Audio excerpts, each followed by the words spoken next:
नमो नमः प्यारे बच्चों। आज हम संस्कृत की पाठ्य पुस्तक का अष्टम पाठ पढ़ेंगे। सूक्तिस्तबकः। पहले 3 श्लोकों की हिंदी हम कर चुके हैं। आज हम चतुर्थ और पंचम श्लोक पढ़ेंगे। चतुर्थ श्लोक देखिए। गच्छन् पिपीलिको याति योजनानां शतान्यपि अगच्छन् वैनतेयोऽपि पदमेकं न गच्छति। गच्छन् पिपीलिको याति यानी एक चलती हुई चींटी। जब एक चींटी लगातार चलती है योजना नाम शतान्य अपि तो वह 100 योजन की दूरी भी पार कर लेती है। योजन मतलब 12 किलोमीटर की दूरी। और अगच्छन् वैनतेयो अपि पद्म एकम न गच्छति। इसके विपरीत न चलता हुआ गरुड़ एक कदम की दूरी भी तय नहीं करता है।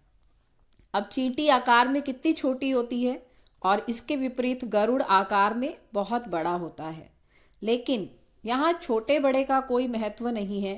चींटी चाहे कितनी भी छोटी है लेकिन वो अगर लगातार चल रही है तो वो बहुत सी दूरी पार कर जाती है। और एक गरुड़ है जो आकार में बहुत बड़ा है, जिसकी गति भी तेज है, लेकिन वो विश्राम की अवस्था में बैठा है। वो चलना ही नहीं चाहता, कुछ करना ही नहीं चाहता, और वो बैठा है तो वह एक पग भी आगे नहीं जाएगा।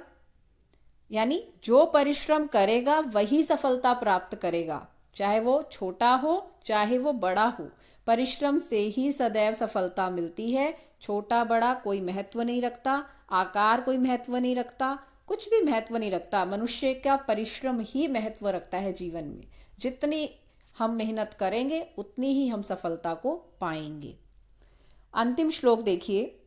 काकः कृष्णः पिकः कृष्णः को भेदः पिक काकयोः वसंत समये प्राप्ते काकः काकः पिकः पिकः। अब यहाँ काकः का मतलब है कौवा और पिकः कोयल। कृष्णः काला। काकः कृष्णः पिकः कृष्णः। कौवा काला होता है, कोयल भी काली होती है। दोनों में अंतर करना बहुत मुश्किल है क्योंकि दोनों का रंग एक जैसा है। को भेदः पिक काकयोः, फिर इन दोनों में क्या अंतर है। वसंत समये प्राप्ते, वसंत ऋतु जब आती है और जब कोयल मधुर गीत में गाती है तो वो अपनी मीठी वाणी के कारण पहचान ली जाती है कि ये कोयल है। उन दोनों का अंतर ज्ञात हो जाता है क्योंकि कोयल हमेशा मीठा गाती है और अपनी मीठी वाणी के कारण कोयल प्रशंसा प्राप्त करती है। इसके विपरीत जो कौवा है वो अपनी कर्कश ध्वनि के कारण, अपनी कड़वी आवाज के कारण प्रशंसा नहीं पाता।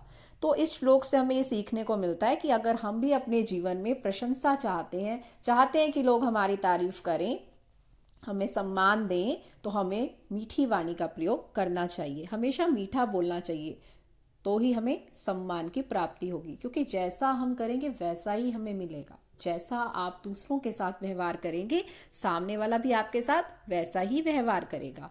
तो जब भी आप किसी के साथ बोलें, सदैव मीठा बोलें। तो बच्चों, अब आप इन दोनों श्लोकों का अभ्यास कीजिए।